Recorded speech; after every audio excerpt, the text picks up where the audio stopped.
let's go. En avant.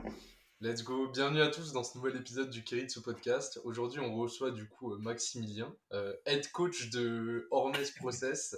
Est-ce que tu veux te présenter rapidement avant qu'on commence? Bonjour à tous les auditeurs de Kiritsu Podcast. Du coup, Maximilien, fondateur d'Ormis Process. Du coup, je suis spécialisé donc dans le powerlifting, mais je coach aussi un peu en street et en body. Donc voilà, j'ai l'honneur d'être sur ce podcast pour parler d'hostilité, voilà, tout simplement. Ok. Aujourd'hui du coup on va faire un surcoté sous-coté.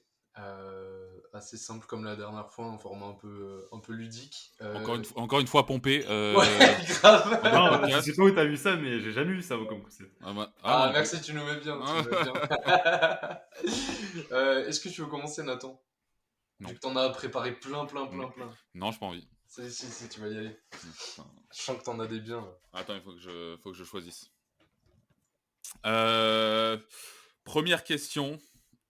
Surcoté ou sous-coté, un coach en FA. C'est quoi cette question, chef? Merde, putain, on prêche pour notre paroisse, merde.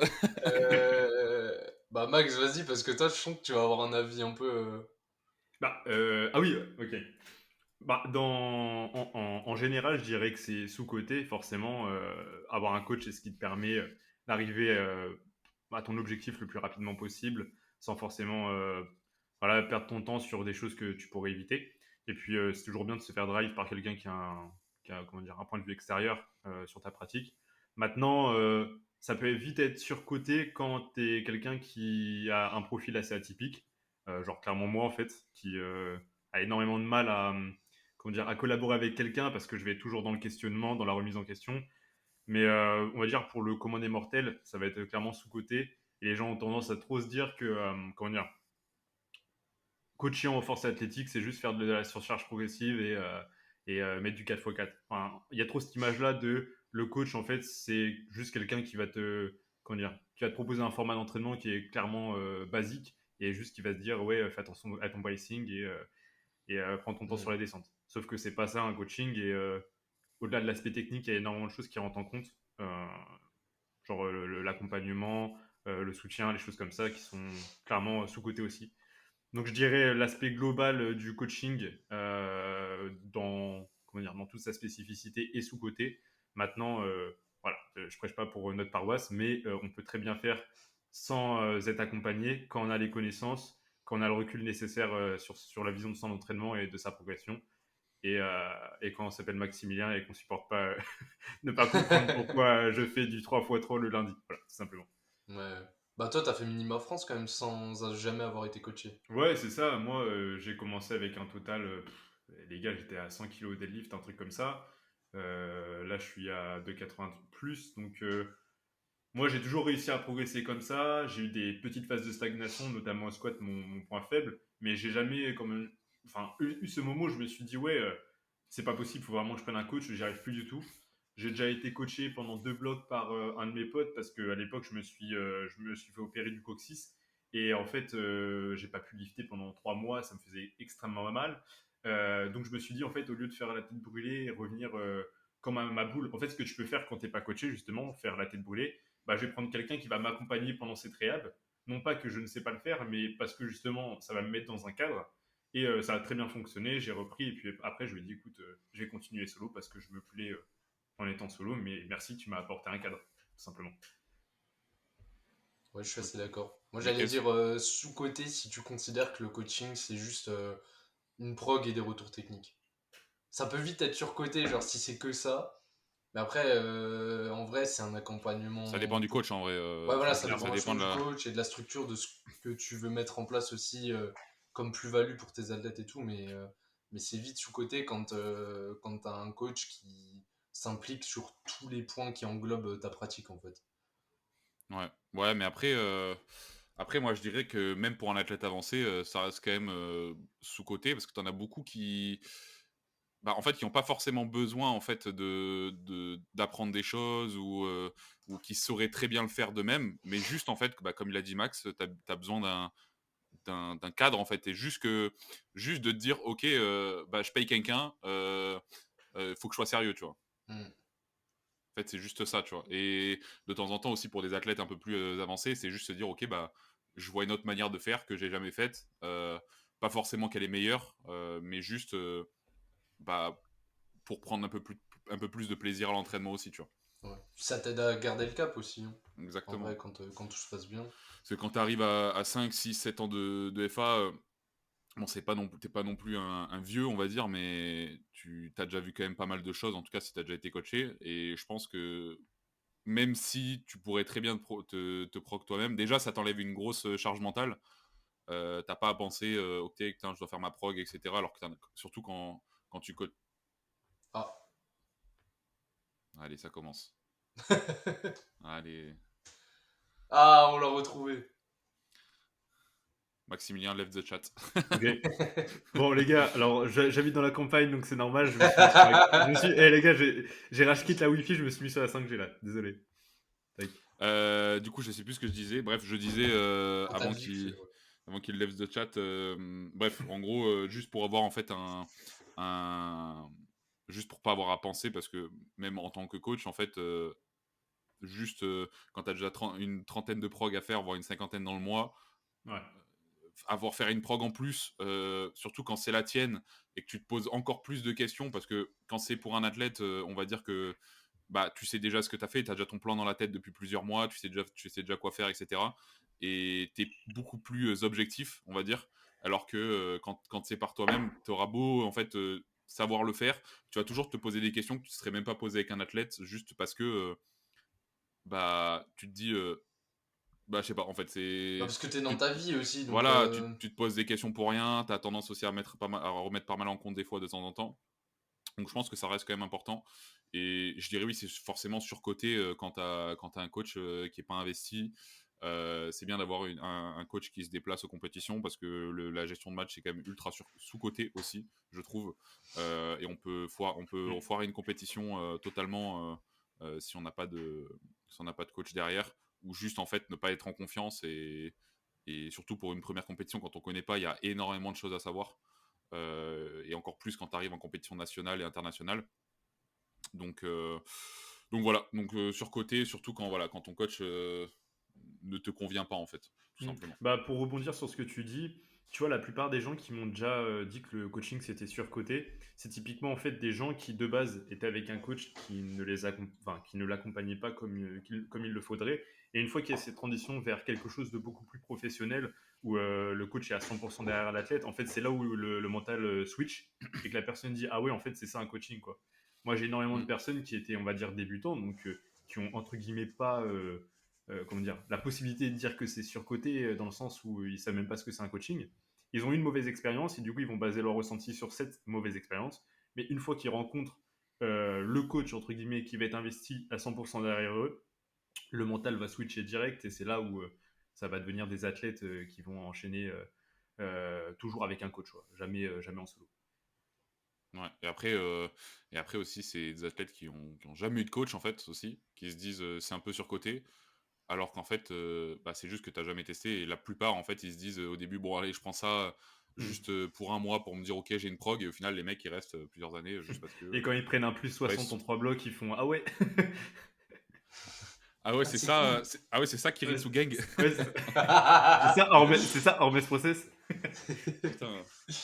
Est-ce qu'on enchaîne sur un autre? Ouais. On a fait le tour là? Non, non, bah on arrête le podcast là. Ok, Ouais, d'accord. c'était pas Et bah à mal. bientôt. Allez, bisous. Ok, surcoté ou sous-coté, tirer avec le dos rond. Aïe, aïe, aïe, aïe, aïe. Moi, je dirais surcoté. Je dirais surcoté parce qu'il y a trop d'athlètes en fait qui tirent avec le dos rond juste parce qu'ils savent pas hinge. Et juste en fait, apprenez déjà à faire un RDL et après apprends à faire un tradi classique. Ou même un. Moi, je veux qu'on redéfinisse que c'est le dos rond déjà. Oh, gars. Moi, Non, mais en fait, je vais vous donner ma pour vision ce. parce que c'est trop simple de, comment dire, de dire surcoté ou sous-côté le dos rond, alors qu'en soi, le dos rond, où on parle? On parle de la syphose, Ouais, on où tu parle parles, de tu la parles de lorde. quel film? Ouais. Ouais, c'est ça.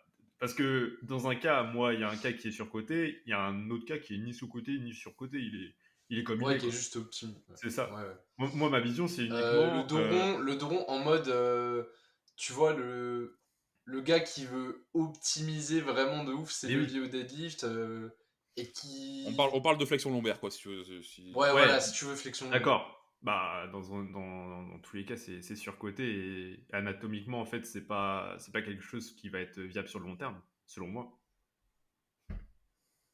Ok, pourquoi? Les zététiciens en Bah, sueur. c'est ça. Selon moi, je reste sur cette vision du, comment dire, le bas du dos, c'est pas quelque chose qu'il faut surprotéger. Non, faut quand même des fois s'entraîner comment dire, dans des amplitudes entre guillemets à risque. Maintenant, si on prend d'un point de vue optimisation, déjà avoir la big flexion lombaire, ça va rajouter énormément de problématiques au niveau du lock. Moi, j'ai des athlètes, ils te montent le trois quarts Hmm. du deadlift, RPE 0, ils arrivent au log, c'est un grind, mais t'as pas idée. Et une fois que tu leur dis, Ouais. écoute, tu vas aller chercher un petit peu plus d'extension sur la phase de décollage, tu vas te forcer, même si ça rend le décollage un petit peu plus complexe, et tout de suite, ils gagnent de RPE sur leur, enfin, ils perdent de RPE sur leur deadlift. Uniquement parce qu'ils mettent leur dos dans une position de force en haut du mouvement. Enfin, moins de contre moins de contre entre guillemets. Et pour ce qui est du coup anatomiquement, on va dire que le bas du dos, c'est pas quelque chose qu'il va falloir, comment dire, arrondir à l'extrême, et encore plus quand on a 250 sur la barre. Enfin, moi, j'arrive pas à concevoir que ça soit safe pour le corps, parce que typiquement, Ok. quand je le fais, moi qui suis entraîné, je vais le faire, je vais avoir mal, hein. Par exemple, un Jefferson Curl, moi, je me vois pas aller à plus de 100 kilos. Parce qu'il y a un moment où il y a une rupture en fait entre ce qui est entre guillemets bon et ce qui va devenir un petit peu exagéré. Bah, en fait, Ok. c'est juste que moi, je suis pas pour ou contre, on va dire pas fort. Je parle pas de deadlift de rond là, mais de purement aller chercher de rond sous charge. C'est juste que oui, le dos peut s'adapter parce que le corps humain c'est une machine formidable. Mais en fait, l'adaptation des tissus est beaucoup plus lente que ce que les gens pensent. Et en fait, pour pouvoir que tout simplement tout ce qui est tendon et tout ce qui est en fait tissu, ça prend tellement de temps en fait à s'adapter que ça va te prendre plusieurs années pour que tu puisses vraiment le faire de manière sécure en fait.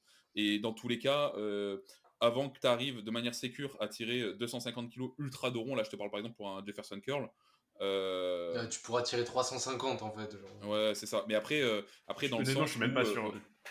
Je suis même pas sûr que le Jefferson curl ça soit quelque chose qui soit tu puisses incrémenter à l'infini, genre comme un deadlift. Pour moi, tu peux pas. non non non mais Non, mais ça c'était dé- pour l'image en gros. C'était voilà que. Ouais. c'est Non, mais c'est pour montrer que la position a ses comment dire, À ses limites. Ouais. a ses limites, ouais, exactement. Ouais, et après, je dirais aussi pour le deadlift de rond, du coup, je pense qu'il y a une très. Bon, déjà, la majorité des gens sur Insta, etc., qu'on voit tirer de rond, c'est juste des. La plupart, c'est juste des gens qui ont des lombaires, ils sont ultra massifs, et on dirait qu'ils tirent de rond. Bon, après, Ouais. il y a aussi des gens qui tirent de rond parce qu'il y a aussi pas mal de personnes qui sont pas anatomiquement faits pour faire du deadlift. Et donc, quand ils vont se mettre dans une position pour tirer, ils vont se retrouver avec le dos rond. Moi, je prends l'exemple de Maël. J'ai beau faire du sumo, du tradi, peu importe, il aura toujours les lombaires légèrement fléchis. Et on a beau travailler en RDL, le RDL c'est pareil, quand il arrive sur une position trop basse, en fait il manque tout simplement de mobilité de hanche et il est juste gêné en fait par les insertions osseuses qu'il a. Et du coup il peut pas tirer dans une position relativement de rond.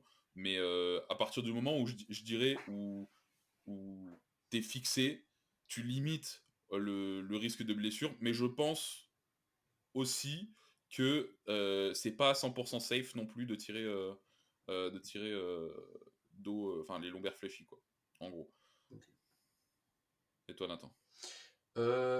Ben moi ouais je dissocie déjà le dos rond. Moi là quand je disais tirer dos rond c'est vraiment genre tirer dos rond volontairement, tu vois, c'est pas le gars qui est dos plat et genre il défixe et tu sais, Ouais. il se retrouve dos rond. Là je parlais vraiment de un gars qui maîtrise déjà son deadlift et qui pour optimiser va partir sur le dos rond. Bah moi, je suis assez d'accord avec ce que vous avez dit. Pour la flexion lombaire, dans l'absolu, moi, je saurais pas dire jusqu'à où ça peut s'adapter. Je pense juste que, effectivement, comme Nathan l'a dit, dans tous les cas, quand tu seras adapté pour faire, je sais pas, un Jefferson curl à 150 kilos, en fait, dans tous les cas, tu pourras déjà deadlift 300, tu vois, donc ton renforcement, il a pas trop d'intérêt. Deuxièmement, je pense que ouais, la flexion lombaire, donc en vrai, c'est pas tant une question de risque de blessure, mais plus juste en fait, quand tu vas devoir faire une extension de colonne avec 300 kilos, Ouais, ça va tu vas pas y bloquer. arriver, tu vois. Hmm. Et comme Max il disait, si tu peux décoller de 70, mais qu'en fait t'arrives pas à lock de 30, bah ça sert à rien, on en a rien à foutre que jusqu'au genou ce soit RPE 0, tu vois.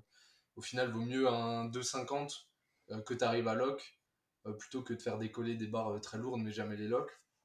Et moi, ouais, je suis assez d'accord. Je pense que moi, je prends mon exemple personnel. Je suis hyper à l'aise en fait avec le dos rond et j'ai pas vraiment fait attention. Et c'est vrai que avec le temps, je me suis retrouvé à tirer de plus en plus de rond parce que je trouve que c'est assez agréable comme position parce qu'en fait, Oui, mais t'es pas totalement rond aussi, t'es quand même dans Ouais, un c'est ce que certain strict j'allais de dire. neutralité, t'es pas... C'est ce que En fait, j'allais ouais, dire. le dos droit, c'est pas une position X, c'est ouais, non, mais bien sûr, je suis d'accord.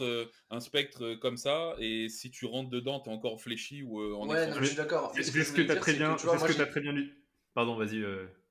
Je voulais rebondir sur Ouais, ce que disait non, mais ce Nathan, que je mais voulais dire en fait, c'est que moi j'étais hyper à l'aise de rond. Et en fait, je pense que quand t'es à l'aise comme ça, parce que tu vois, moi j'étais dans une certaine position un peu en butée articulaire, du coup, en fait, en termes de repères et de confort, c'était agréable. Sauf que avec le temps, en fait, sans se poser de questions, bah, ça s'est accentué et ça a commencé à être problématique techniquement, tu vois. Et je pense qu'il faut juste garder le recul de se dire, ok, jusqu'à quel moment c'est profitable parce que j'optimise mes leviers et à partir de quand en fait ça devient délétère parce que j'arrive plus à lock en fait, voilà. Et du coup surcoté ou sous-coté, je pense que c'est surcoté parce que je pense que la majorité de gens qui font ça ils voient que l'optimisation des leviers, mais en fait on s'en fiche, tu vois, d'avoir les bras plus longs, si de toute façon tu peux pas lock, c'est pas. de toute façon, Oui, après, pour c'est un avoir les peu bras plus longs, un... faut chercher la c'est un- syphose. C'est pas, comment dire, c'est Ouais, pas au voilà, niveau c'est du ça, bas oui, du, oui. c'est J'ai pas au rien niveau compris, du bas j'ai du pas dos que entendu, ça se ça a joue. bugué. Pardon? Tu veux que je répète? Oui, mais du coup, quand tu commences à. Tu sais, quand tu veux optimiser toujours plus, au bout d'un moment, tu sais, ta syphose, tu veux plus l'augmenter. Donc, Ouais, non, mais c'est si ça, tu veux c'est ça. encore plus chercher, Donc, ouais, voilà. Voilà mon avis là-dessus. Ok. Est-ce qu'il y a Maximilien, quelque à chose qui toi. voulait. Ouais, vas-y, Max, on enchaîne. Ah, faut que je fasse Ah, un t'as sur le rien côté, sur le côté? préparé, hein, là, Vas-y, là t'es vas-y, j'en bien, fais un, j'en hein. fais un, j'en fais un, j'en fais un. Le total calorique. Sous-côté ou sur-côté? À sa juste valeur, je dirais. Non, sous-côté. C'est-à-dire... Mais en fait, total calorique, c'est-à-dire, c'est pas une J'en- j'en- question, c'est Et il troll. pas... Il troll. Ah non, mais j'englobe le délire, tu vois, genre le total calorique, enfin, arriver à la fin de la journée avec son total calorique, voilà, euh, comment dire, comment expliquer ça? Bah, tu sais, les gens qui sont là à jouer toujours sur un Ah oui, ok, je déficit, sur vois, un ouais. surplus, sur ok, est-ce que j'ai absorbé toutes mes calories la journée? Enfin, en gros, tout ce qui englobe la calorie, genre un peu la psychose de la calorie. Pour vous, est-ce que c'est. Bon, il y a la réponse dans ma question du coup, pour moi, mais. Ça, je dirais que ça dépend. En fait, je trouve qu'il y a beaucoup de psychose, surtout pour les gens qui essaient de faire des prises de masse qui sont excessives. Après, pour la plupart des gens, généralement, tu manges relativement à ta faim. Et de toute façon, l'estomac s'adapte rapidement, donc t'es pas vraiment dans la psychose de la calorie. Mais oui, après, t'as des gens qui font 60 kilos, qui doivent manger 6000 calories. Et à ce moment-là, je pense pas que ce soit tant important que ça, parce que 6000 calories ingérées, c'est quand même énorme. Et t'es H24 en digestion.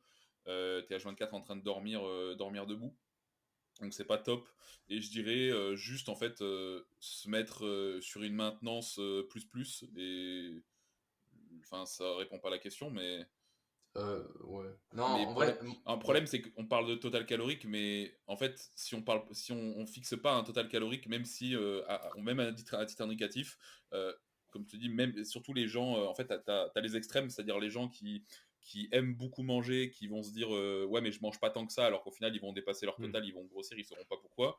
Et à l'inverse, ceux qui sont relativement entre guillemets skinny, qui vont essayer de manger beaucoup, et en fait ils vont se dire bah je mange beaucoup, et au final ils mangent pas, tu vois. Donc je pense que c'est juste coté à sa juste valeur, faut juste pas en faire une psychose, quoi. Je pense que ouais, c'est sous-coté quand tu traques pas parce que Ouais. t'as aucune idée et en fait tout simplement genre à partir du moment où t'as aucun repère bah en fait tes résultats enfin t'as aucune Qu'est-ce que tu idée appelles de traquer comment exactement? comment incrémenter.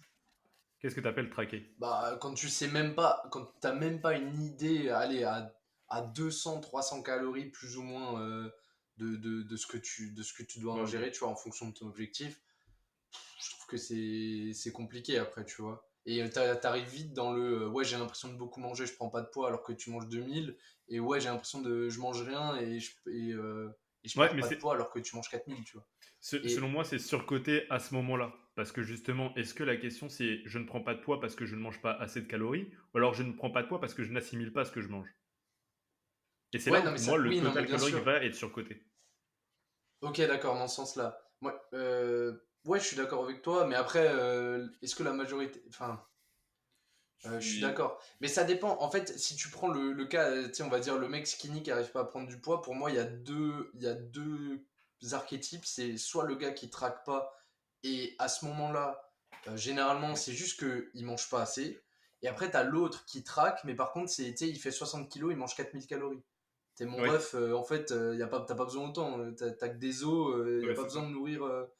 Tu vois, et à ce moment-là, généralement, ils mangent juste beaucoup trop. Et en fait, si t'avales 5000 mais que tu t'assimiles 1500, c'est sûr que ça sert à rien, tu vois. Ouais. Mais du coup, c'est plus, je pense, les énormes surplus caloriques qui sont surcotés plus que tu vois, au-dessus de, franchement, pour moi, au-dessus de 10% de surplus calorique, ça sert à rien, en fait. Non, je suis clairement d'accord avec toi. Pour moi, le Donc, surplus surtout que, amène les difficultés, enfin les problématiques. C'est ouais, le surplus en fait et qui va puis créer de même, en plus, l'inflammation, qui va. ouais.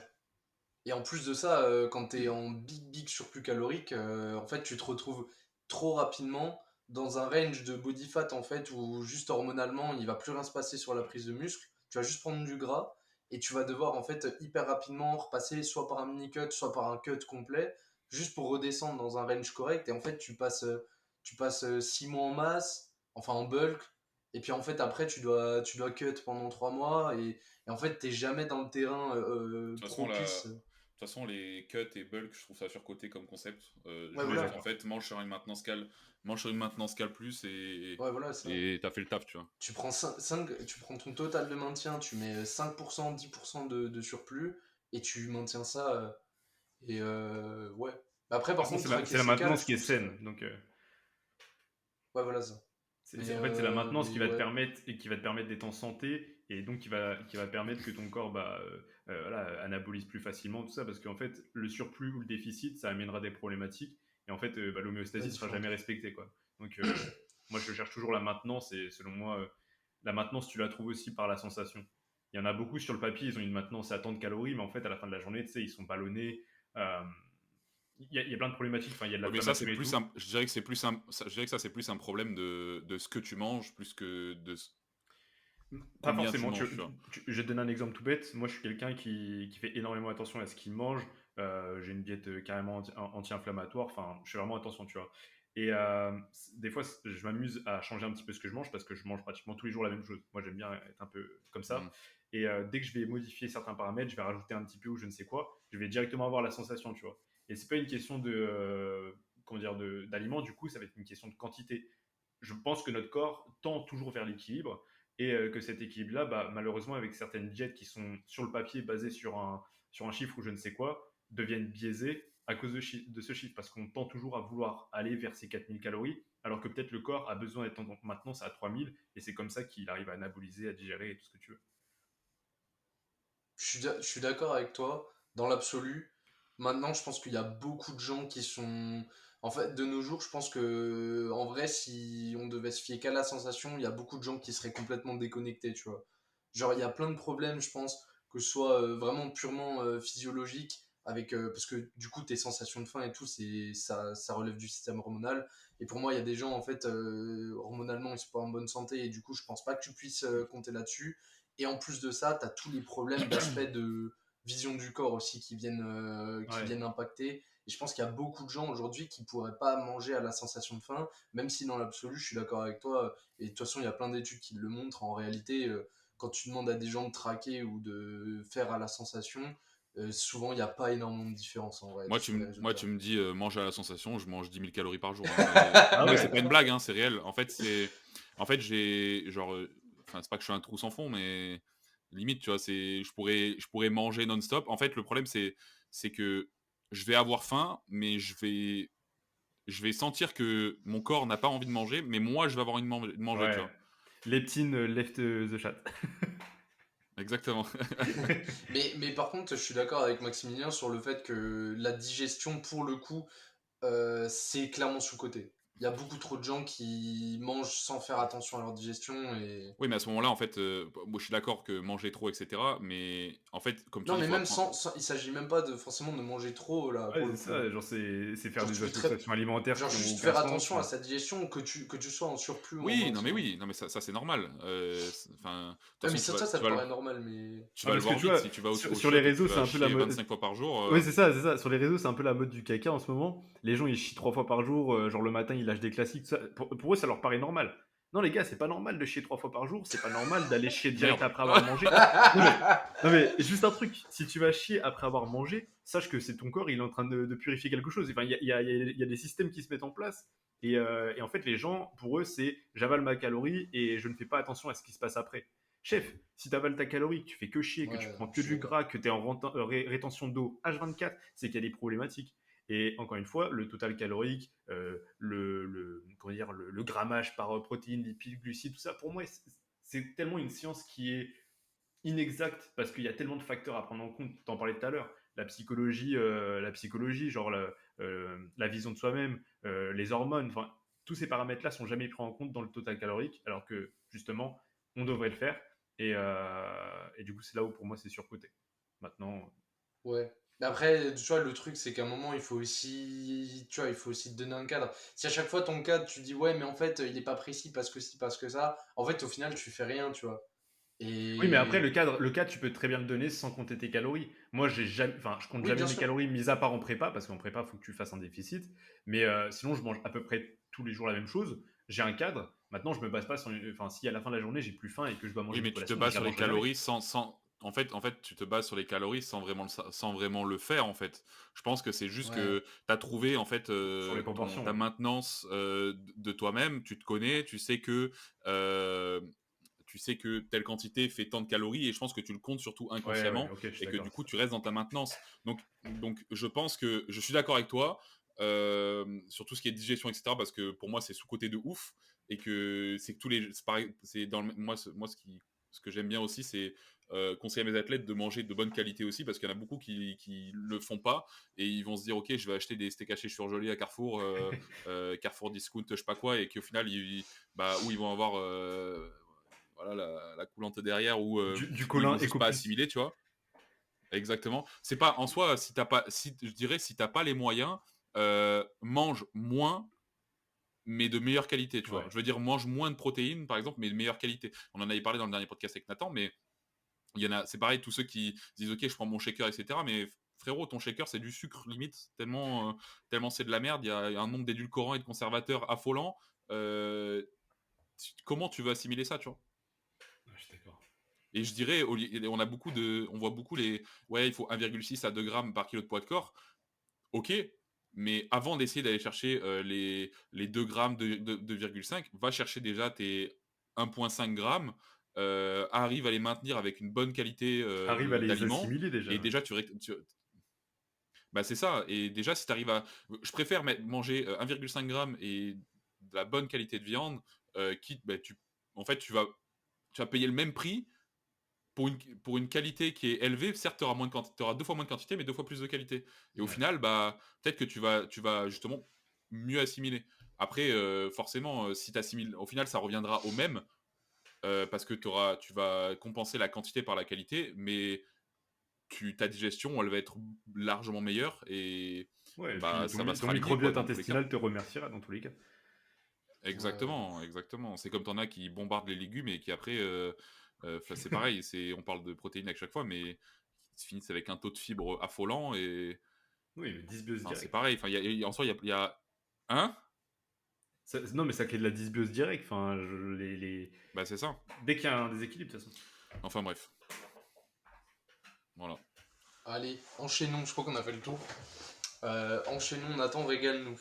Quel est le prochain thème? Heu, Est-ce que pour vous, est-ce que changer ses accessoires, enfin changer ses exercices souvent, est-ce que c'est surcoté ou sous-coté?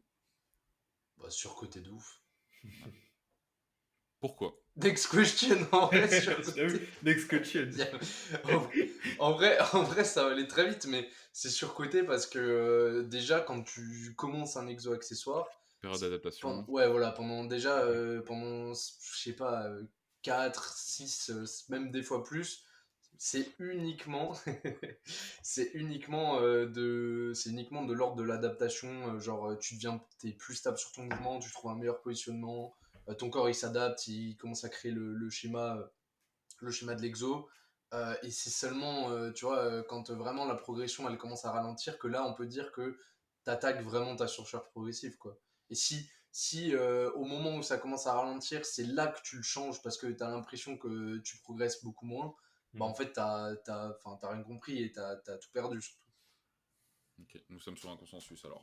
Bon, ça Bah va. je pense, hein. Là je prends un exemple, ça fait 3 blocs que je suis sur une chest press. Non, mais 3 Mec, blocs, c'est rien. Moi, genre. non, mais Ouais. voilà, justement, ça fait 3 blocs que je suis sur une chest press, que je continue encore, limite, chaque semaine à pouvoir ajouter 0,5 ou 1,25, tu vois. Moi, 99% de mes athlètes, depuis que j'ai commencé avec eux, ils ont exactement les mêmes exercices. Il y a juste le volume d'entraînement, s'ils en ont besoin, qui va up un peu dessus, ou l'intensité qui va varier, ou peut-être, j'en sais rien, quand j'arrive sur une grosse période, je prends par exemple sur un picking, peut-être que je vais baisser d'une série sur tel ou tel exo, mais l'exo reste le même et la plupart, ça reste la même chose, hormis si je vois que ça crée des douleurs, des choses comme ça, Et ou l'adhésion aussi. voilà C'est ça. l'adhésion, ou si je vois que par exemple l'athlète il a besoin d'un accessoire spécial juste pour que ça carry un peu son SBD aussi par exemple moi j'ai Violette qui avait énormément de mal avec le hinge et j'ai mis des accessoires spéciaux juste pour apprendre le hinge, tu vois, c'est pas quelque chose que je fais de base, et au final maintenant on les garde, tu vois, et tout se passe bien, mais je crois que c'est assez rare que vraiment je change les accessoires et je trouve ça bête en fait, genre Non, mais si tu on parle d'accessoires pour l'hypertrophie, là, c'est surcoté de les changer souvent. C'est sous-coté de les garder longtemps. Hmm. Après, les autres, évidemment, que Non, c'est sous, ouais, ouais, ok, c'est j'ai cru sous-coté de les Ouais. garder longtemps. Après, ouais. pour les accessoires, qu'on soit des visées de pré-abréab ou alors visées d'apprentissage technique, là, oui, t'as pas besoin de le garder 12 mois si t'as réussi à prendre ton skill, tu vois. Hmm. Voilà. Je sais pas si Max, t'avais autre chose à dire sur ce consensus. Bah, forcément, je vais être d'accord avec vous. Maintenant, il y a quelques nuances à apporter. Consensus. Euh, déjà, la question qu'il faut se poser, c'est est-ce que l'athlète va faire ses accessoires de la bonne des manières, enfin de la meilleure des manières?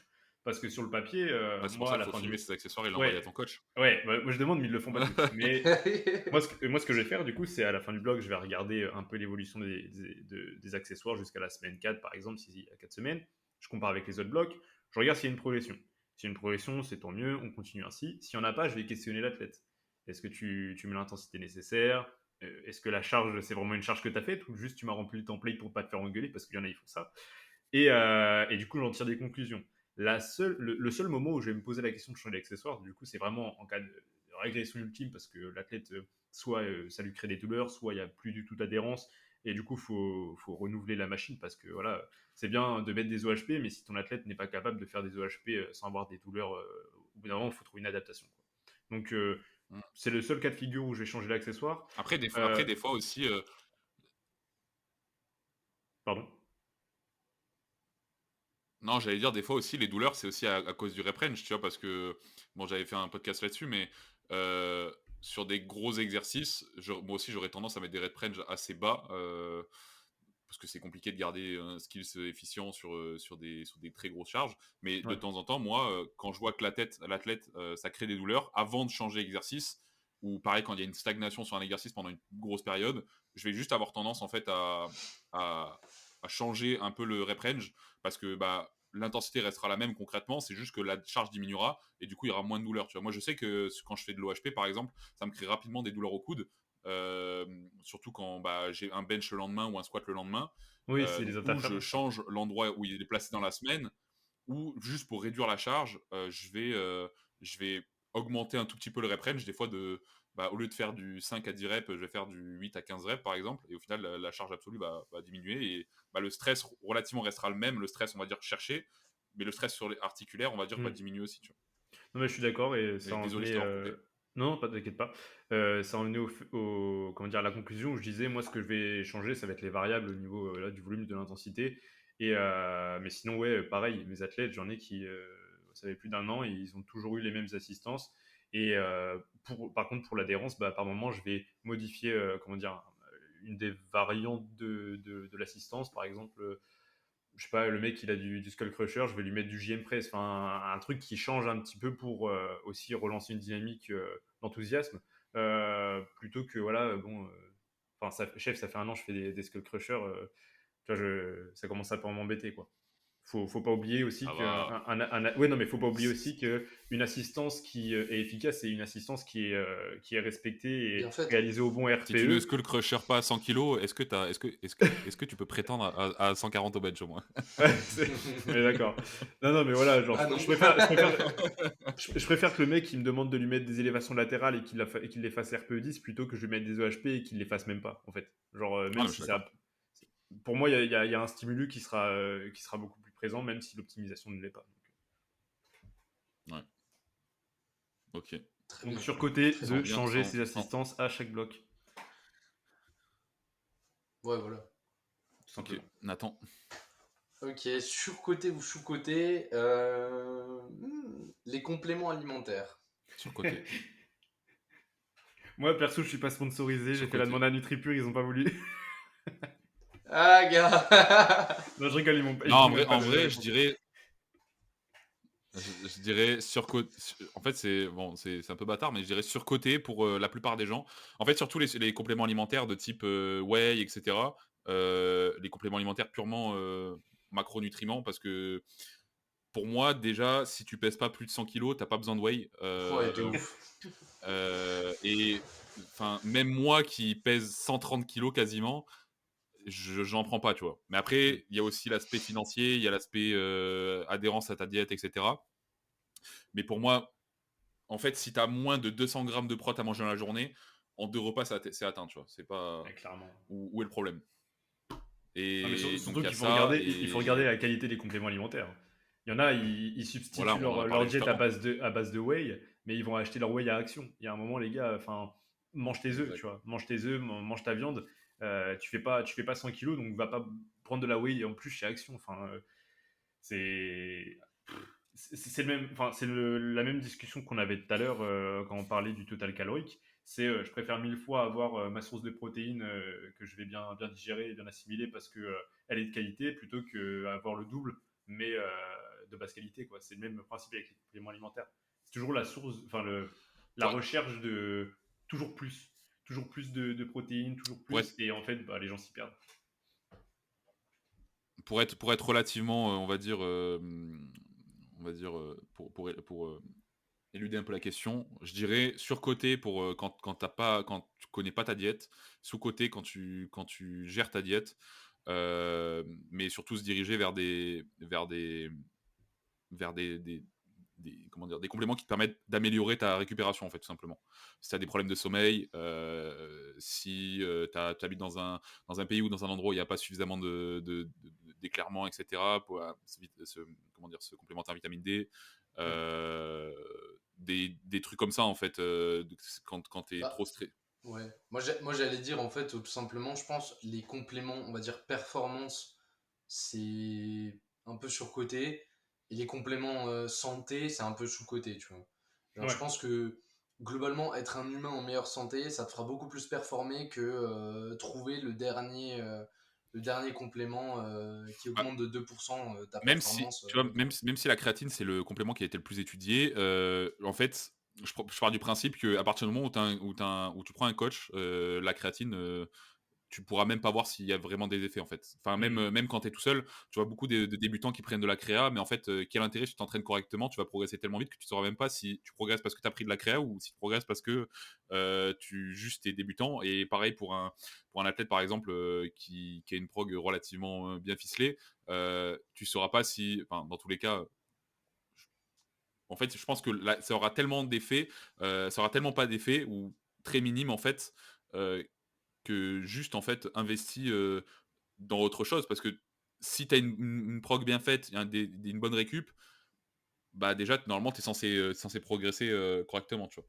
Ouais, mais après, tu vois, par exemple, tu prends la créatine. La créatine, elle a aussi tu sais, plein de bienfaits pour tout un tas de choses. Je Tu suis vois, d'accord. Ouais, non, tu mais vois, je tu suis peux aussi d'accord. le Ouais, prendre non, mais comme après, complément de oui, si on santé, tu vois, parle c'est d'un point de derrière vue aussi. performance. Ouais, si tu parles d'un point de vue performance, oui. Oui, mais après il y a Non, plein mais la de. créatine, d'un point de vue performance, ça, c'est un peu surcoté, tu vois, genre... Bien sûr. C'est pareil, d'un point de vue santé, OK, mais je veux dire, la santé, si déjà tu peux Non, faire mais je suis d'accord. 99 de du boulot, en dormant Mm. correctement, tu vois? Oui, Mm. non, mais je suis d'accord, je suis d'accord.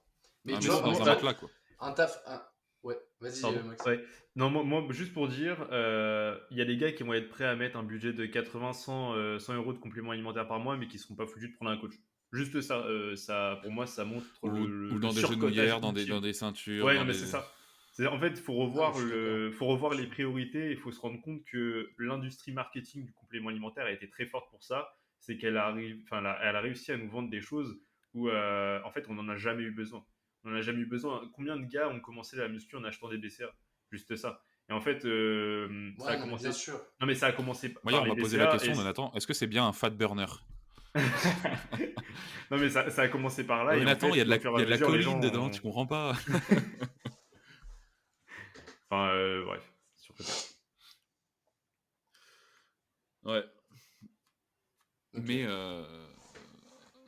mais voilà, donc Moi, je Max, pense que, tu sais, quand tu fais un taf, genre, enfin, t'es pas obligé d'aller jusque-là, tu vois, mais par exemple, le taf que fait Flo Blanc, là, dernièrement, où, tu sais, il fait des consuls de... Tu lui ramènes une prise de sang ultra complète de la NASA, et il te prescrit un truc derrière vraiment ficelé. Je pense, genre, Mhm. ça peut être sous-coté, mais pas d'un point de vue je pense que performance. si t'as des problèmes un peu hormonaux, etc., Ouais. ou des gros problèmes de récup et que tu remarques que tous tes facteurs externes sont maxés, OK, ça peut être Ouais. intéressant, mais je pense qu'en fait, déjà, il faut avoir les moyens parce que Oui, oui, bien une sûr. prise de sang complète, comme pour ça coûte un rein et tu dois en Le faire, coaching coûte un rein, et la voilà. supplémentation coûte un rein, donc... Voilà, ça Ouais. pour moi, c'est intéressant, mais est-ce que, tu peux pas juste, bah, améliorer autre chose, tu vois? Si Ouais, vraiment c'est tu es ça. au bout du rouleau et que tu as des gros problèmes hormonaux, par exemple, des trucs du genre hypothyroïdie, hyperthyroïdie, des choses comme ça, ou plein d'autres choses, OK, pourquoi pas. Mais, à part ça, Ouais, bon bien là j'ai sûr. cité des trucs basiques, mais je pense que c'est surcoté, mais ça peut être très intéressant. Mm. Mais je pense que pour, la majorité 99,999 des athlètes, ça sert à rien, quoi. Voilà. Flo qui va nous trash talk, Il écoutera pas. c'est pas vrai. Non, mais oui, je suis d'accord. 2 secondes, j'arrive. Ah, gars, et maintenant je vais devoir faire du Ouais. montage. Et Allez, putain. bon, en vrai, non, vas-y, on continue. Moi, je vais dire un petit mot de la fin sur cette question. Selon moi, en fait, c'est ouais, à partir du moment où tu auras optimisé 100% des facteurs de ta vie sur lesquels tu peux agir en fait Mm. sans te substituer par un moyen externe, que là, tu vas te poser la question de pourquoi pas me substituer. Voilà, en hiver, tu peux pas agir sur le soleil, bah, prendre la vitamine D, même si c'est encore une fois pas si simple. Euh, mais ouais, tout ce qui va être complémentation marketing entre guillemets, où juste en fait tu vas même pas te poser la question de pourquoi j'achète ça, tu vas juste consommer, bah, c'est là où c'est totalement surcoté et en fait c'est plus délétère qu'autre chose. Je te prends un exemple tout bête, la whey, allez, 95% des whey sur le marché vont être délétères pour ta santé, pour ton microbiote. Et ça malheureusement les gens n'en parlent pas, ils aiment bien tout ramener à la whey native, extraite à froid.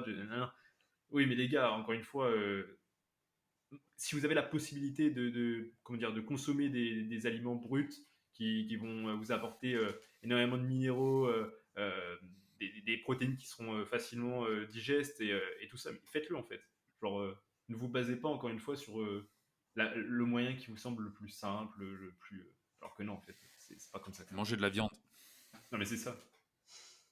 Mais manger de la viande au bon moment, genre allez pas vous faire un steak juste avant votre séance de sport, quoi. Enfin, Et juste, si vous êtes vegan, bah, on peut rien faire pour vous, voilà.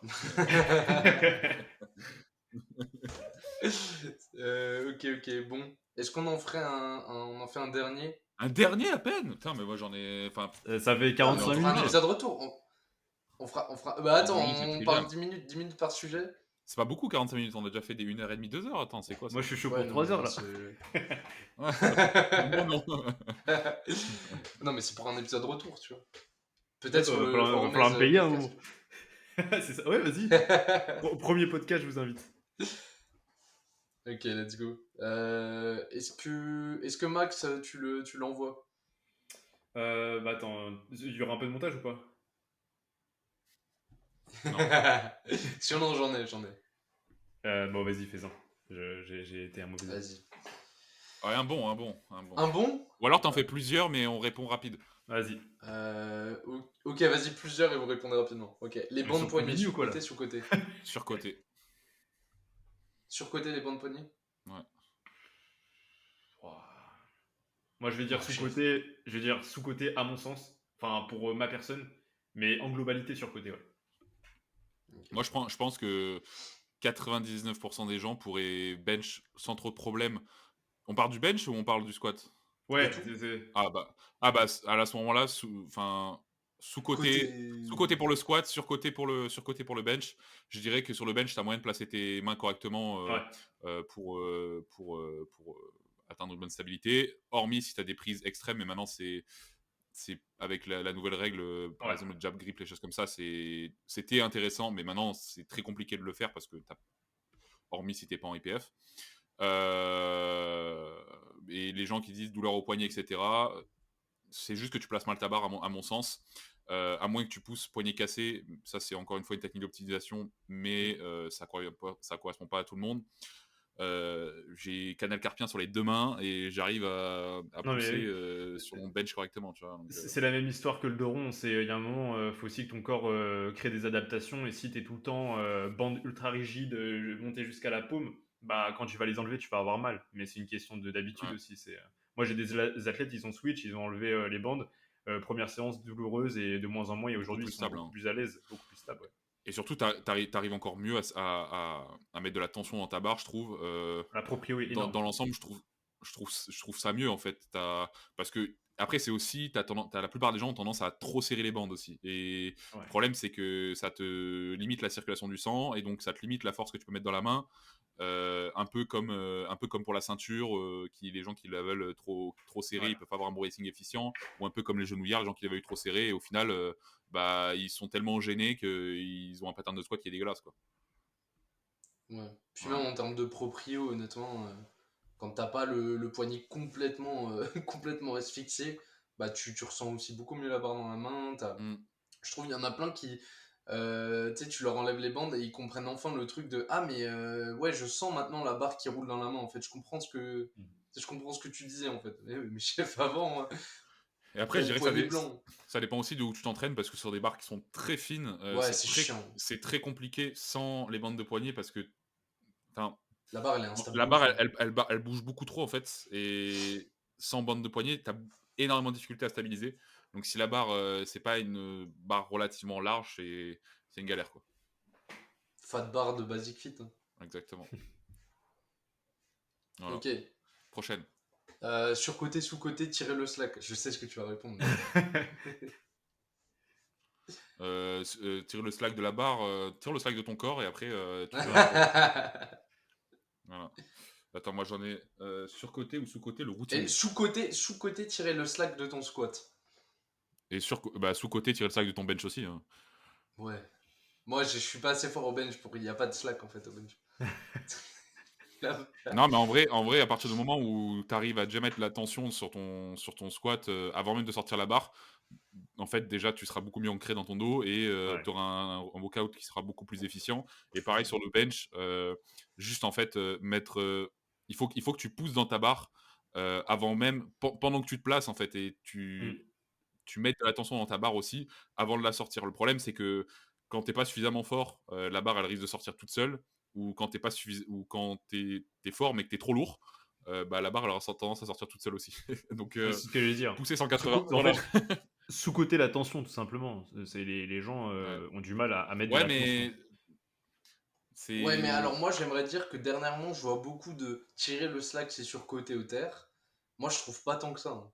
Moi non plus, En je suis pas fait, je d'accord. pense que c'est juste que Pour moi, c'est censé être une résultante de ton wedge et de la tension que tu mets dans ton corps plutôt que vraiment quelque chose que tu dois conscientiser en fait. Ouais, je suis d'accord, mais du coup, je pense que c'est surtout qu'avec l'expérience, en fait, ça devient genre. En fait, vu que ton mouvement il est efficient, ça se fait quasi tout seul, tu vois. Oui, Et mais je pense en que. fait, tu dois pas y penser en fait pour moi. C'est censé se faire tout seul, c'est censé Oui, Ouais, être une mais. résultante en fait. Ouais, mais par contre, je pense que la barre étant morte, tu vois, genre, je pense que tirer son slack, notamment quand t'es débutant, genre, c'est un bon moyen tu sais, de créer de la tension. Parce que, tu vois, au deadlift, faut créer de la tension à partir de rien, vu que t'as pas de phase excentrique. Et je trouve que tirer ton slack, ça a des. Tu vois, pour apprendre le mm, mouvement, je ouais. trouve que c'est intéressant. Moi, ce que j'allais dire, c'est que Non, mais j'avoue, enfin, moi, j'utilise le Slack d'une manière beaucoup éducative en fait. Je vais dire, tire ton Slack parce Ouais, que je veux faire comprendre à l'athlète d'un, mettre de l'attention, deux, de ne pas se précipiter au décollage. En fait, c'est un moyen éducatif. Maintenant, moi, à travers mes années de pratique, bah, aujourd'hui, je peux pas dire que je tire le Slack. En fait, c'est quelque chose qui fait oui, partie de mon mouvement et c'est pas dissocié. Je fais tout en même temps en fait. Genre, je prétire pas ma barre. Je le fais au moment où je vais wedge. Enfin, comme tu dis, ça va être la résultante en fait de ma position. Mais pour éduquer, moi je trouve que c'est un bon moyen, je trouve. moi je trouve à cues le slack, on a tendance en fait à inconsciemment cues le fait de baisser trop les hanches aussi, je trouve. Mais il y en a beaucoup qui ont tendance en fait à essayer de wedge beaucoup juste pour que le slack se tire. Et ouais, je vois, ouais. il y en a qui ont tendance juste à wedge trop. Et ou ils vont partir vers l'arrière, ou ils vont juste s'asseoir sur le squat, sur leur terre, et bah ça va mal se faire aussi.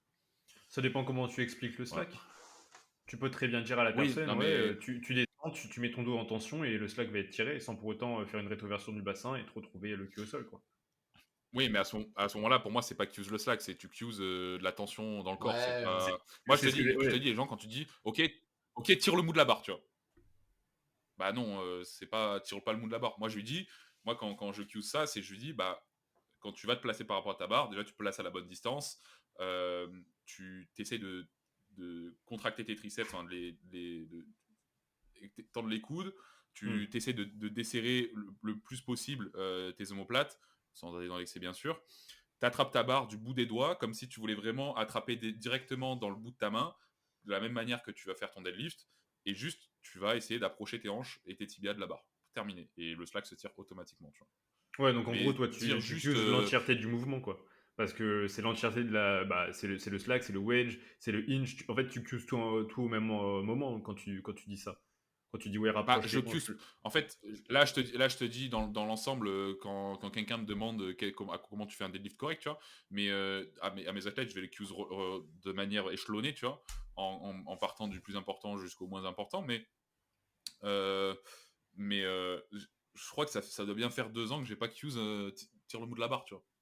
Ouais, bah, Tire le donc mou. on a la réponse à la Je trouve question, ça du coup. trop.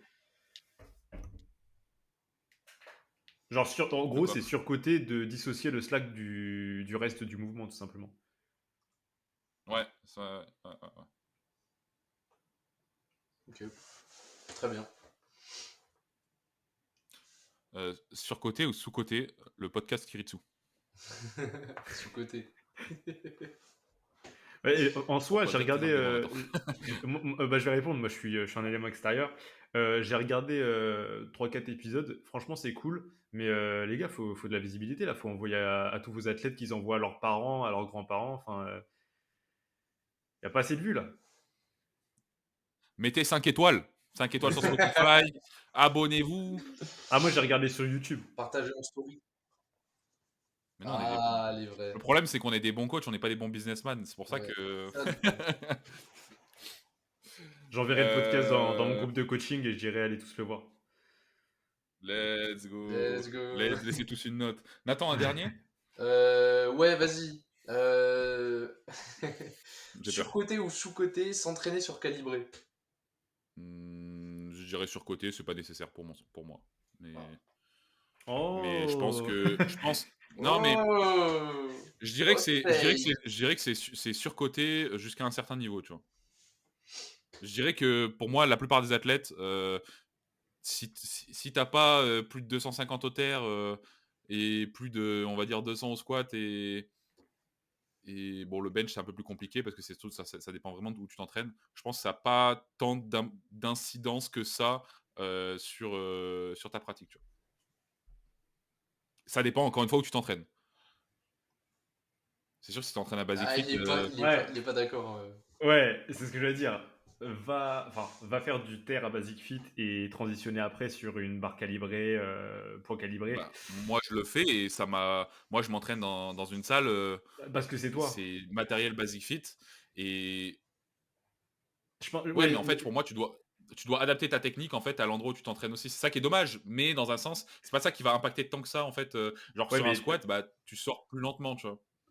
En powerlifting, on recherche la standardisation et en fait, le fait de passer de Basic Fit à du matériel calibré, ton standard il est plus du tout le même. Ton placement des hanches va pas être le même parce que le slack de la barre va pas du tout va être différent en fait. Souvent en plus à Basic Fit, ils s'entraînent sur des sols un peu de merde. Donc enfin, il y a trop de paramètres qui rentrent en compte et moi je te dis ça par expérience. Mes athlètes qui ne sont jamais entraînés sur du calibré, qui font Basic Fit compétition, le seul truc qui fait qu'ils arrivent à performer, c'est la hype. Mais techniquement, c'est le jour et la nuit. En fait, ils n'arrivent pas à se positionner. Je pense que, en fait, quand je dis surcoté, c'est plus dans le sens où,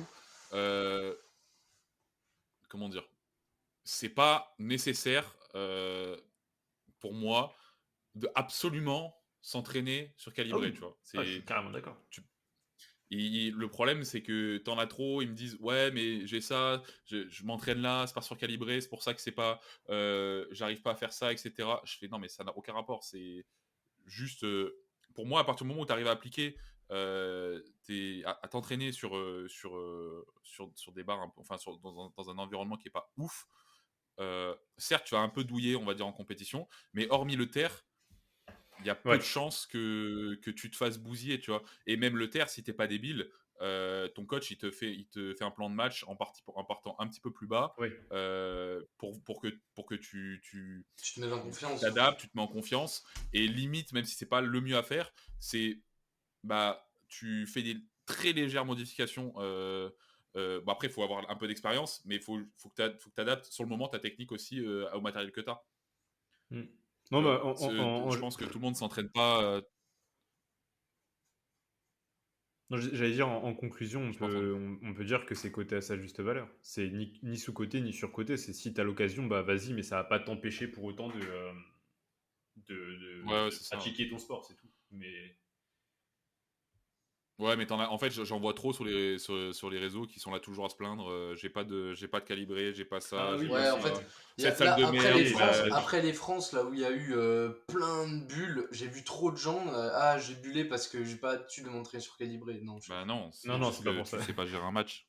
Non, non. C'est ça.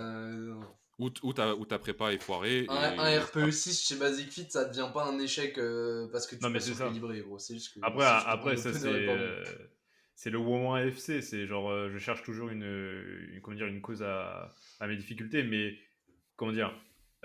Justement, en fait, j'ai l'impression que le calibré sur le bench et le squat notamment va te rendre meilleur, beaucoup plus de stabilité. Je suis d'accord. Honnêtement, il n'y a pas d'excuse sur ça. Ça dépend parce que sur le. Ça dépend parce que moi, par exemple, je suis meilleur sur un.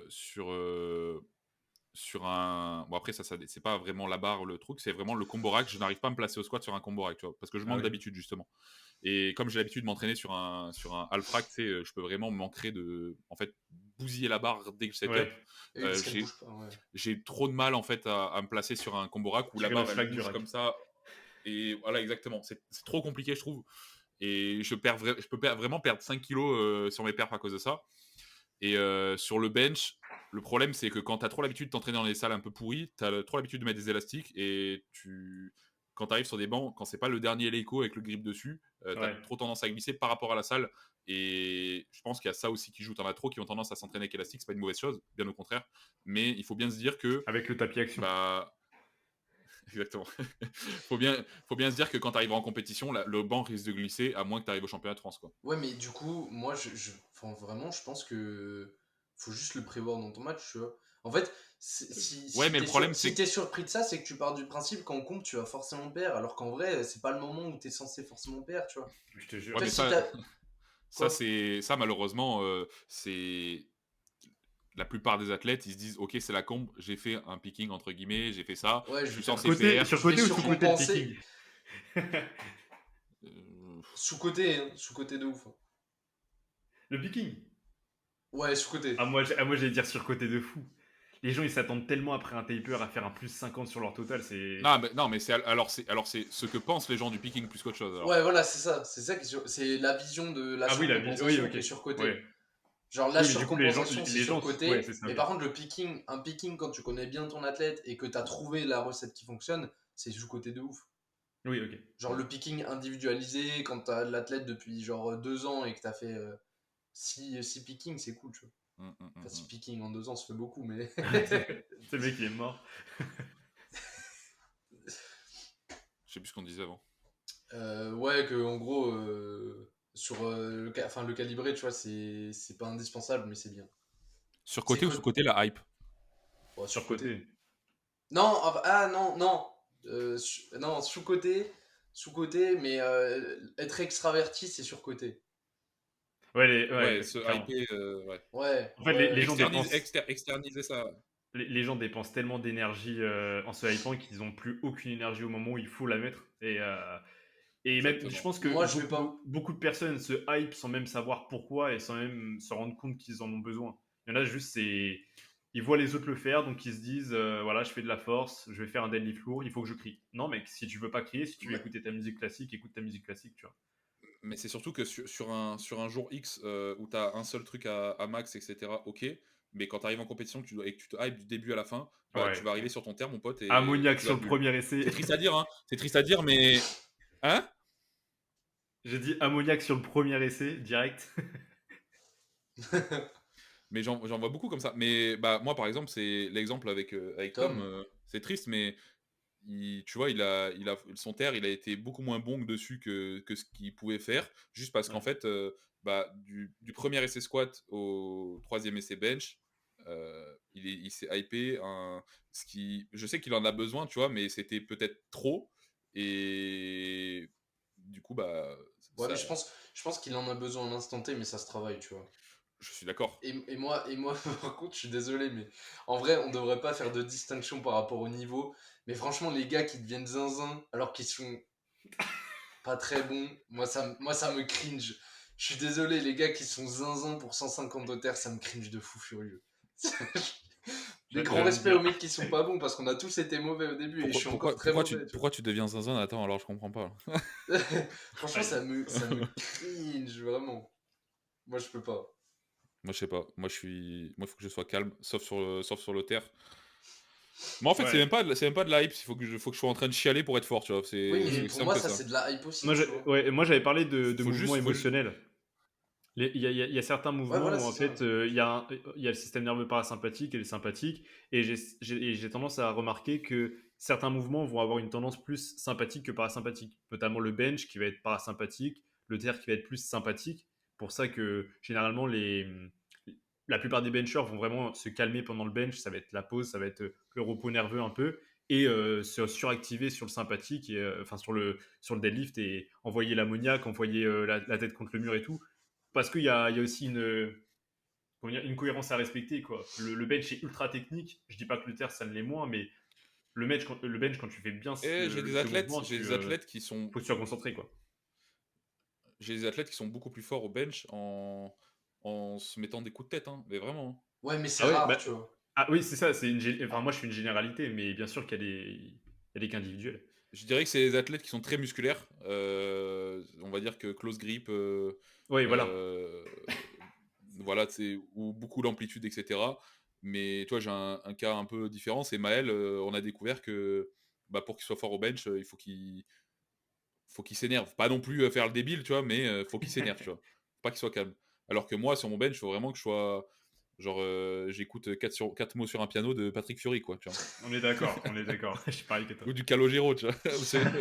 Mozart l'opéra rock. Ouais, Exactement. la méta, gros. Mais, enfin bon, L'échauffement, surcoté ou sous-côté? surcoté. Mais moi, je m'achauffe Sous-côté. pas, donc c'est différent. Voilà, sous-côté, sous-côté. C'est Ah pour ça que je suis. ouais? Ah ouais, non Ah, mais ici, attends, attends. on est team échauffement surcoté. Hein. Mais j'en vois tellement qui s'échauffent. Bah, je pense que vous en faites partie, mais sais, genre, ils font 2-3 mouvements articulaires, un exercice, et hop, sous la barre. Merci. Alors que moi, pas du tout. Je suis vraiment, depuis que j'ai commencé la force, je fais des échauffements qui durent entre T'as un assistant? Ouais, ouais.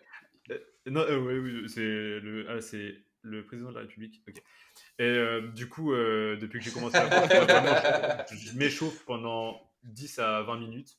Et toujours la même routine qui est ultra spécifique à mes besoins, tu vois. Et je me blesse quasiment jamais. J'ai jamais de tension. Les seules fois où je me suis blessé, c'est vraiment. Voilà, la dernière fois, c'était en compétition. J'avais fait un cut, j'étais déshydraté. Sur mon deadlift, je me suis fait mal, quoi. Mais j'ai jamais de tension épaule, jamais rien. Et je pense que c'est vraiment dû à cet échauffement que j'ai toujours mis en place. Et même si c'est chiant, je l'ai toujours respecté. Et selon moi, tu peux raccourcir ton échauffement. Trop en faire, c'est pas nécessaire. Trop faire d'exercices, se perdre dans son échauffement, c'est surcoté. Par contre, pour moi, faire 2-3 échauffements articulaires, entre guillemets, et passer sous la barre, c'est clairement pas la chose à faire, quoi. Donc, je sais pas c'est quoi votre vision, mais je pense que Merde. c'est Ah, pas trop la mienne, du coup. Merde. Non, moi échauffement squat, c'est. J'arrive, je mets 60 kilos, j'enfile mes genouillères et je fais mon squat. Là, j'ai... Échauffement très Non, moi, c'est quoi? spécifique. Honnêtement, ça dure 2 minutes. 2 minutes chrono. Bon, en vrai, ça pourrait durer plus parce que je suis un connard, je fais jamais mon petit vélo avant de le faire, mais en vrai, je devrais le faire. Parce que je conseille 5 minutes de vélo, et sinon, je fais un développé militaire, coude très écarté, juste pour m'habituer les coudes et chercher un peu une position overhead pour me soulager un petit peu. Et biceps, échauffement. Et sinon, je fais un goblet squat ultra profond. Et c'est tout. Bon, ça va, c'est un Ça bon dure échauffement. 30. Ouais, mais ça dure 1 minute. Hein. C'est circuit, Ah, une série, 3 reps, mais genre, j'ai jamais eu de problème derrière, tu vois. Au terre, je m'échauffe oui. pas. Euh, Au terre, je m'échauffe Après, pas. le terre, c'est un peu particulier parce que tu Tu fais vois, du toi et moi, tradi. on s'échauffe pas, mais en même temps, on terre en tradi, tu vois. Donc, Ouais, c'est ça. Moi Ouais, en ouais, sumo, ouais. si je m'échauffe pas, Et au bench, mes adducteurs, c'est mort, quoi. ouais, voilà, c'est ça. Ouais. je m'échauffe pas. Genre parce que en fait j'ai testé, tu vois, avant je m'échauffais beaucoup, enfin beaucoup, je m'échauffais comme toi, et au bench en fait j'ai testé, au fur et à mesure j'enlevais des, et en fait j'ai pas de différence Ouais. de Est-ce que mobilité. c'est Est-ce que c'est pas parce que tu as créé des adaptations toutes ces années, et du coup aujourd'hui on va dire que tes tissus sont OP pour bencher direct, ou alors c'est uniquement parce que tu fais des échauffements qui servent à rien? C'est la petite nuance, tu vois. Je pense pas qu'un débutant, Bah moi mes échauffements sur le bench, pourtant j'ai pas un pontage d'enculé, tu vois, mais mes échauffements pour le bench c'était un cobra push-ups, un prayer stretch, une série de biceps, une série de triceps Ouais. relativement léger, juste histoire d'échauffer les coudes, c'est tout, ça a duré 3 minutes, tu vois. Mais en fait j'ai enlevé au fur et à mesure. Différence, zéro. En fait, Tu la seule mettais de chose on l'intention ou va dire, qui pas? serait vraiment efficace pour moi, hein? Tu mettais de l'intention ou pas dans ton échauffement? Ah oui, oui, oui. Ah oui, non, mais je faisais pas un échauffement comme un gogol, tu vois, Ouais, ok. mais, euh, mais, qu'est-ce que je veux dire? En fait, moi, le vraiment truc, le game changer, c'est plutôt juste pas me sentir froid, quoi, tu vois. Genre, être un petit échauffement cardio, ça aura plus d'importance et d'efficacité que vraiment un échauffement articulaire ou musculaire, tu vois.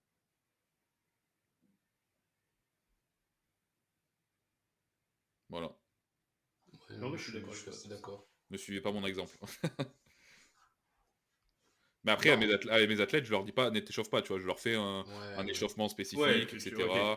Parce que je pense quand même que ça a de l'importance. Je suis pas contre. Je dis juste que il faut bien se connaître et il faut réussir. En fait, je me dis, si tu as la possibilité de ne pas t'échauffer et d'avoir aucune différence et que tu te sens le roi du monde, bah ne t'échauffe pas en fait, tu vois. Quel intérêt, tu vois. Ouais, mais après, faut pas oublier la base, afflux sanguin, afflux synovial, enfin, il y a quand même une base à respecter, tu vois. Genre, tu peux pas Je faire suis un d'accord. effort. Enfin, Ouais, mais du coup, pourquoi tout ça, tu peux très bien l'avoir en faisant plus de volume sur ta montée en gamme, tu vois. ah ouais. Tu vois, Oui, mais après, admettons, tu vois, admettons, tu as un top 7 je sais pas, à plus de 200 squats, c'est pas faire des squats à 60 kilos qui vont te flinguer, tu vois. après, c'est une question aussi de, comment dire, Mais c'est pour ça.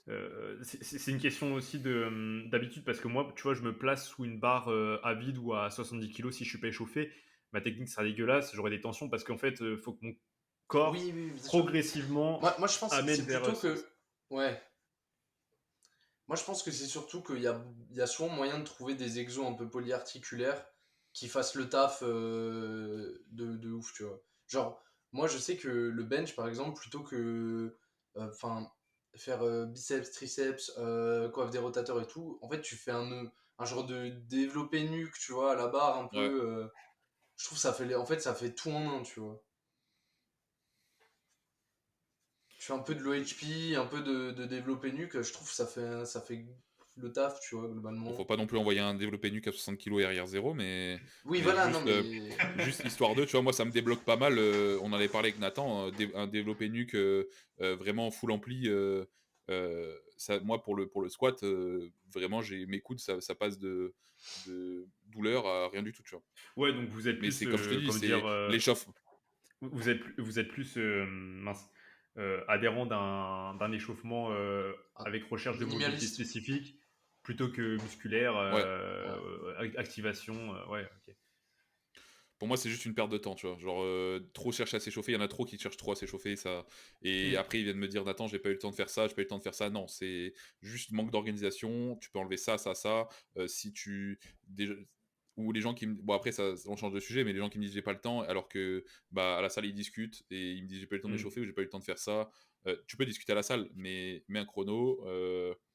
J'ai dit à un athlète, j'ai dit, chronomètre ta séance. Je lui ai dit, Hmm. tu changes rien à tes habitudes, juste tu mets un chrono du début à la fin, et on va voir. Tu vois. Surcoté ou Et il sous-coté m'a dit, ah les ouais, séances de 3 heures? surcoté de ouf. Surcoté, surcoté. J'ai Tu te branles Non, pendant mais 1 heure et clairement. demie, hein. ce matin, j'ai fait squat, bench, 4 accessoires, 1h10. Voilà. Speedy Gonzalez. Avec mon repos, RIR 0. Que demande le peuple? Bon, là, chef, Ouais. t'abuses, mais. C'est sûr qu'après, non, mais après, c'est sûr que si t'as des top 7, des choses comme ça, c'est compliqué. Ouais. Mais là, j'avais quoi? Hmm. J'avais un 4x5 au bench et au squat. Et j'avais en tout 8 séries d'accessoires, tu vois. Ça va. Non, Ouais, non, mais c'est bien parce sûr. que moi je vois trop d'influenceuses qui banalisent le fait de faire des SBD de 5 heures. Genre, non, non. Et. Moi Et. je fais des SBD avec des top sets, back off sets et même des fois des petites assistances à la fin. Mes séances dépassent jamais les 2h30, 2h45, tu vois. Il y a un moment, faut. Moi, je suis Après, je d'accord peux d'avoir des comprendre. longues séances. Moi, je disais, je peux comprendre J'allais quand dire tu la. t'entraînes Ouais, vas-y. quand tu t'entraînes dans une salle avec plein de monde, donc faut que tu tournes. Il y a des facteurs externes qui peuvent te faire perdre ton temps. Moi, je m'entraîne dans mon gym, donc je suis carré. Mais il y en a, ils sont dans l'abus, tu vois. Genre, ils prennent des temps de repos de 10 minutes, ils papotent et ensuite ils disent, ouais, mes séances sont trop longues, le power, c'est trop taxant. Bah, est-ce que tu mets en place des choses pour que ça soit plus simple? Ça, c'est réel parce qu'il y en a beaucoup qui disent non, mais j'ai pas le temps pour faire du power. Non, non, c'est pas que t'as pas le temps pour faire du power. J'ai dit une séance. Si t'as pas le temps, déjà ton coach, normalement, il adapte la prog en fonction de ça. Et tu peux très bien. Moi, j'avais une athlète, elle avait une séance de 45 minutes, tu vois. Ouais, bah oui, pareil. Bon, il y a des trucs que t'es obligé de zapper, t'as pas le choix. Mais elle le faisait, tu vois. Ouais, voilà. Moi, la dernière fois, là où j'ai pété mon crâne et j'ai compris, genre, les séances de 4 heures, j'ai vu la story de Guillaume Parisot. Le mec, il a fait, sur son SBD, juste son squat, c'était genre 4-7 ascendants.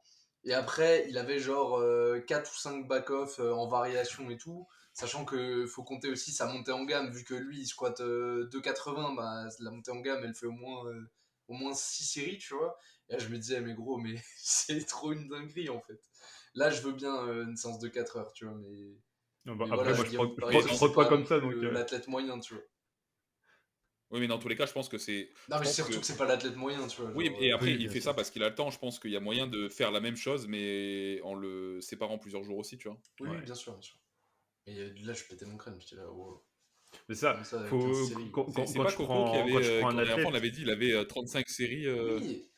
Qui Ouais, ça? Corentin Clément, il avait mis une story, il avait genre. Ouais. Corentin Non, Clément, il avait mis une story, il avait genre 40 séries de oui, squat, mais je me 35 suis de posé la bench et question. genre 45 au deadlift. Je me suis posé la question de si c'était pas genre il comptait ses séries de montée en gamme. Enfin, parce que c'est énorme. Genre, je pense Ah bah il Attends, monte. j'espère parce que sinon, en gros.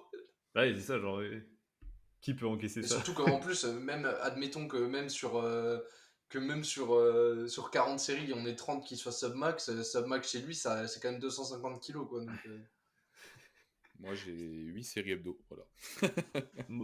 Mais moi j'en ai 7. ouais. Mais Peut-être pour ça que je suis nul au squat. attends, je sais pas. J'en ai 12. Let's go. Et c'est peut-être pour ça, c'est peut-être parce que t'as pas 32 séries hebdo que t'es nul au squat, Max. Ouais, Hein. faut que je me Je mette dis ça, du- je dis rien. Faut que je me mette du 7x7. En Zerturpin, Exactement. élastique. Surcoté ou sous-côté les variations? Bon, les gars.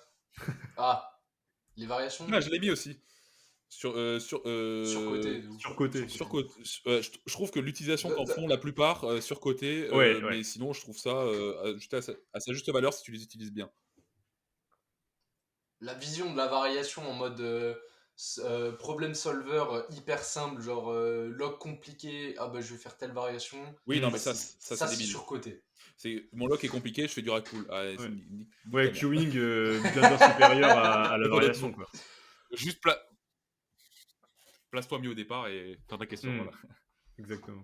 Mais, mais après, moi c'est différent. Je pense que j'utilise plus de variations que vous, mais Non, pas forcément. Moi, j'en déjà utilise pas mal. Hein. beaucoup moins que la plupart, tu vois. En vrai, moi, ça dépend. En vrai, c'est vraiment. Genre, en fait, j'en utilise pas tant que ça, mais Nathan, j'en utilise beaucoup plus Et que moi, lui. je suis sûr que je suis celui qui en utilise le moins. Là, y a même pas de débat. Mais après, ça dépend de l'utilisation Ouais. que tu as de la variation. Genre, c'est. Comment dire? Moi, il m'arrive de prog une variation parce que je sais que l'athlète aime cette variation, tu vois, et que du coup, ça rajoute de l'adhérence. Enfin, faut pas voir non plus la variation comme le truc tu sais, anti-spécifique qui va. Comment dire, qui va carrément foirer la prog ou je ne sais quoi. Faut juste pas se dire, ok, je mets cette variation parce qu'il a cette problématique technique. Si déjà avec le queuing, tu arrives à la régler, c'est cool. Si avec le queuing, tu as besoin d'un petit support, tu sais, une petite béquille, genre la variation en mode le mec vraiment perd trop sa tension en bas, bah, tu lui mets un petit 2CT post squat pour qu'il comprenne en fait qu'est-ce que c'est avoir de la tension en bas. Là, ça commence à être intéressant. Ça commence à être intéressant de, je sais pas, tu procs du Larsen Press parce que ton athlète il kiffe ça, donc il se la bute dessus et il progresse comme ça, alors qu'il n'y a pas vraiment de sens à la programmer de base. Bah là, c'est intéressant. Mais oui, juste mettre la variation, mais j'ai fait un post la dernière fois, juste mettre la variation pour l'aspect marketing en mode il a mis une variation chelou, c'est sûr, il a des connaissances. Il y a trop de coachs qui font ça, genre ils veulent, comment dire, créer un biais chez leur athlète. Proc compliqué est égal j'ai des connaissances, magie, tu vois. Il y a un truc comme ça. Et non, c'est pas comme ça que ça marche. Au contraire, tu t'éloignes carrément de l'objectif de base qui est d'être spécifique dans sa pratique. Très bien. Très joli mot de la fin. Après, je pense que tu peux être relativement spécifique. Imaginons, je te fais une prog avec quasi que des variations au squat. Je pense pas que si tu restes quand même sur des grosses intensités, je pense que tu auras quand même le même résultat que sur du full comp. Ouais. Moi, je te dis pour Mais moi, non, encore je une serais fois, carrément désentraîné. Sur du comp classique. Moi, par exemple, j'ai testé une méta la dernière fois. Je suis quelqu'un qui perd sa tension en bas et j'arrive pas à la conserver. Je me suis dit, on va tester un petit macro avec du 2CT post-squat. J'ai fait ce macro et en fait, de bloc en bloc, j'étais de plus en plus nul parce que je me désentraînais. Et maintenant que je suis repassé à 2 fréquences comp, c'est le jour et la nuit, tu vois. Donc, franchement, il y en a, il y a Ouais, mais des est-ce que types tu aurais pas d'athlètes. pu faire Mais t'as géré le truc comment? Comment ça, j'ai le truc comment? C'est-à-dire ton 2CT post-squat, tu l'as enfin, c'était quoi ta répartition et comment tu l'as programmé ton 2CT post-squat? Alors, le format, c'était exactement le même qu'avec mon format classique secondaire comp. Juste, j'ai mis du post-squat à la place. Et parce que je voulais justement une cohérence, tu vois, pour pas me retrouver à pas savoir pourquoi ça marche pas. Et en fait, non, c'était vraiment genre le mouvement. En fait, j'ai besoin de répétition comp, tu vois. J'ai besoin de répéter le mouvement et créer des schémas et les garder, tu vois. Et le fait d'avoir une variation qui est très Ouais, mais transférable, est-ce hein, que le post-squat, c'est t'as un pas top le 7 pire, tu t'as vois. un top 7 sur le Ouais, top 7, back offset. t'as un top 7 sur ton jour primaire ou pas? Ouais, Sur les 2 jours? ouais, sur les 2 jours, ouais. Bah, qu'est-ce qui t'empêche de moi par exemple quelque chose que j'utilise bien c'est si c'est ça, bah, qu'est-ce qui t'empêche de mettre juste le 2CT post squat sur ton top 7, tu vois? Et ensuite, Moi faire c'est ce que j'ai l'habitude de faire sur un des athlètes qui back-off sont un peu comp. plus avancés. Bien sûr. Ah ouais. Moi j'ai des athlètes chez qui je mets le top 7 en variation et en fait derrière je sais que ils ont besoin de s'exercer sur du relativement lourd. Et je sais que si par exemple je leur mets un 2CT post squat, la charge sera relativement trop légère ou juste je sais qu'ils vont beaucoup plus s'appliquer par exemple sur juste un top set que sur l'ensemble et il y aura Mm. plus d'adaptation en faisant comme ça, tu vois aussi. Ouais, ça m'arrive de Genre le moi faire, j'ai mais tendance pour le coup, à ouais, il non, y a un j'ai truc que pas. j'utilise beaucoup juste. Genre moi des fois, jour principal, je reste pas sur du comp. Il y a pas mal de il y a certains athlètes, où je leur mets une variation, où je leur mets un pose de squat sur le top set comp, enfin sur le top set, primaire justement pour que, ça se transfère plus vite, tu vois? J'ai tendance à trouver que quand l'athlète, a, son primaire, avec une variation qui, je te donne l'exemple de Maël qui avait tendance, à démarrer trop vite en sortie de squat. Du coup, j'ai mis un post squat et parce que s'il démarrait trop vite, il avait tendance à s'affaisser sur sa remontée. Du coup, j'ai mis un post de squat. Bon, là, je prends l'exemple de lui, mais ou même un athlète qui a juste tendance à s'affaisser en bas de son squat. J'ai mis un pose de squat sur un top set relativement lourd. Déjà, lui, il va kiffer parce qu'au final, il restera sur du relativement lourd sans qu'il y ait autant de stress que via un comp en doublé. Je te dis une connerie avec un RPE assez élevé. Bah, je trouve que ça se transfère mieux que juste de mettre ta variation sur un secondaire ou sur un squat relativement léger. Et juste une série, des fois c'est une série ou un top set, je trouve que c'est plus efficient juste voilà, de faire 3 reps et le mec a déjà réussi à ancrer son truc. Tu vois. Oui, si tu le vois comme ça, mais tu peux aussi très bien voir la C'est pas la problématique. solution Non, non, révolutionnaire, non. mais Mais parce que moi, je fais ça avec peu d'athlètes. Je l'ai déjà fait, mais avec peu d'athlètes, parce que généralement, j'ai l'impression que quand tu fais ton top set avec la variation, sur les back-off, tu vas avoir un petit problème de positionnement parce que, comment dire, tu auras fait ta montée en gamme généralement avec la variation pour arriver prêt pour le top set. C'est un peu comme mettre deux variations dans la même séance, tu sais. Tu t'y perds un peu au niveau de la technique. J'ai l'impression qu'il y a certains athlètes qui n'ont pas ce niveau, tu sais, d'adaptabilité pardon, pour justement avoir ce format-là. Mais oui, je comprends un peu bah, j'ai le. remarqué le contraire, moi, tu vois. Ah ouais. J'ai remarqué le contraire. J'ai trouvé que justement, bah, je te dis, bah, moi, c'est ça pour ça que j'utilise, c'est que après un top set en poste de squat, par exemple, la tête aura tendance à inconsciemment à s'appliquer plus sur Ah ce oui. que la variation apporte, justement sur ses back-off derrière. Si je te Mm. mets un pose de squat ou j'ai un athlète, par exemple, une athlète, j'ai mis un tempo 3-0-0 ni tempo en top set single, tu vois. Un tempo deadlift, par exemple, tu vois. Ouais. Et parce qu'elle avait tendance à aller trop vite sur son démarrage. Et j'avais testé justement sur secondaire, ça marchait pas. J'ai dit, ok, bah, je vais juste mettre le top set là. Et en fait, j'ai fait une augmentation de spécificité, c'est-à-dire que sur le macro cycle, ça augmente, ça fait tempo, pause, comp sur le troisième bloc. Et de toute façon, là, ça comp Mm. après, donc il y aura le comp sur son picking. Ah, après, c'est parce Et que justement, bah, c'est parce que les variations sont super transférables. Le post squat, c'est super transférable. Enfin, par exemple, si tu mets du Lopin 3CT, oui, parce que c'est pas un truc farfelu non plus. C'est sûr que bah, un truc moins si je te mets farfelu. un Zercher Elastic Pin, bah, c'est sûr que transfert Ouais, non, zéro. mais même pas, tu vois. Genre, par exemple, je sais pas, un Larsen Press en top 7 et après tu pars sur du comp. Tu vois, genre, pour moi, l'écart de technique est trop gros pour pouvoir le placer dans la même séance. Mais oui, mais parce que t'enlèves une variable aussi, t'enlèves l'utilisation du leg drive. Et le leg drive, c'est quand même un must, je trouve, Ouais. comment ça s'appelle? Sur le bench. C'est comme si je te disais, fais un top set en tradi avant ton sumo, tu vois. Oui, donc ça dépend Pourquoi de la pas, variation mais utilisée, je serais mais pas ok. d'accord, tu vois. Ouais. En fait, faut que ça reste relativement spécifique, tu vois. Sinon, je trouve que le transfert, bah, se fait pas, en fait. Oui, ça peut apporter quelque chose, mais en fait, si je veux que l'athlète le conscientise et arrive à l'utiliser directement pour ses back-off derrière, bah, il faut que ce soit quelque chose qui soit relativement spécifique quand même. Oui. Voilà, Nathan, il est pas d'accord. Les top 7, ouh, les RPE, ouh, les variations. Non, non, je suis d'accord. Mais moi, le problème. Enfin, pour le peu de variations que j'utilise, moi, les variations que j'utilise, c'est des trucs hyper spécifiques. Genre, je trouve ça. Sinon, je trouve ça pas forcément utile. Après, je ferme jamais la porte, tu vois, mais Après, c'est pas le problème. est-ce que tu as déjà fait, est-ce que tu as déjà utilisé? Non, mais genre, par exemple, quand je pense. Tu vois, je vois des trucs. Je pense souvent à une publi. Putain, je sais plus si c'était un mec de OPT ou si c'était Florent Blanc qui avait parlé d'utiliser du reverse band squat, tu vois. Et genre, mais il avait fait une étude de cas là-dessus. C'est hyper intéressant dans l'absolu. Mais franchement, c'est pas le premier truc auquel je penserais, tu vois. Mais Ouais, bien moi, sûr. je trouve ça intéressant pour. Enfin, moi, je l'ai subi, donc je le connais. Mais moi, quand j'avais des douleurs au genou, ça m'a beaucoup aidé. Oui, il y aurait pu avoir peut-être une meilleure solution.